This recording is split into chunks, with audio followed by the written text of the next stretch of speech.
Welcome to the workshop of how to write a screenplay and how to pitch studios, directors, producers, investors, and actors.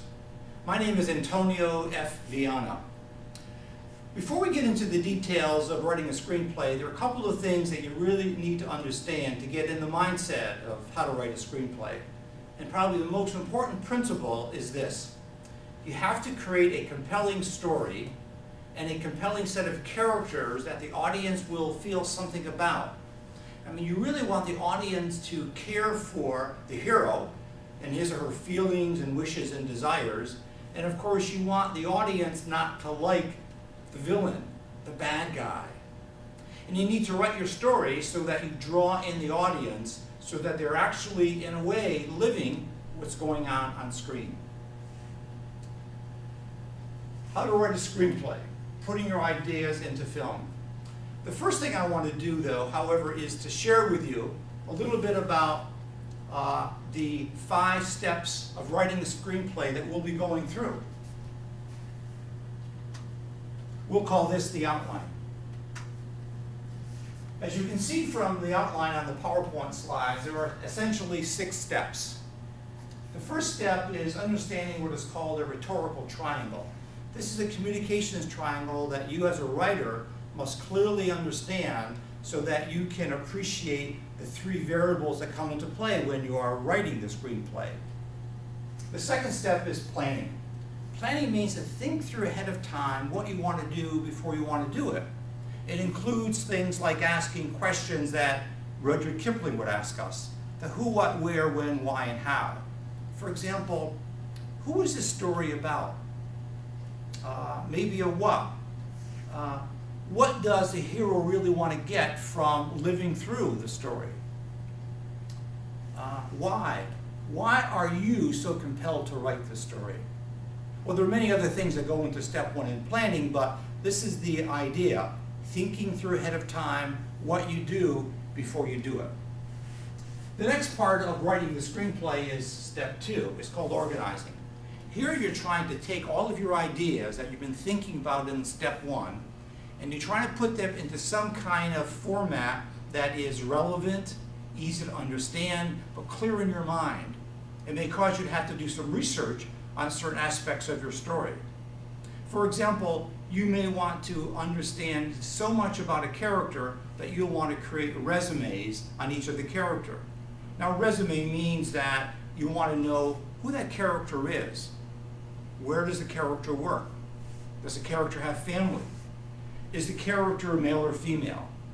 Has the character had any kind of experiences prior to this story that will more define what that character really is? Step 3 in the process is actually then writing the draft. After you spend about 40% of your time thinking through what you want to do and organizing your ideas, now you actually sit down at your computer and begin to write your story. Now with screenplays, other than other kinds of manuscripts for like books and novels, you are limited in the number of pages that you can actually write. A screenplay typically is 90 pages to 120 pages, and each page is 1 minute. So essentially you're writing a screenplay or a story that is anywhere from an hour and a half to 2 hours. It shouldn't be less and it shouldn't be more. And also when you write the draft, you really need to follow a certain format. And that format is actually available through a software. So you'll load the software into your computer and you'll follow the format. The 4th step is called revising and editing. Revising and editing means after you created your story and you've done the best you can the first go around, and by the way, this story, the first time you've written it, should be horrible, and that's okay, because revising and editing gives you the opportunity to make the changes that you really need to make in order to make the screenplay very compelling. Revising means looking at the story, the logic, the flow of ideas, and the characters to make sure that's really tight. Editing means looking at the words, the sentence structure, the spelling, so that you are writing in a way where the writer, producer, director, or the actor can more clearly understand. You go back and forth between writing the draft and revising and editing as many times as you need in order for you to feel comfortable that you've got a solid, complete screenplay for actually someone else to read. Now your last step is called pitching. Pitching means that you want someone else to be able to read your screenplay. And as I said before, the audience is going to be a producer, a director, an agent, an investor, someone who really will want to take your story and make it into a film.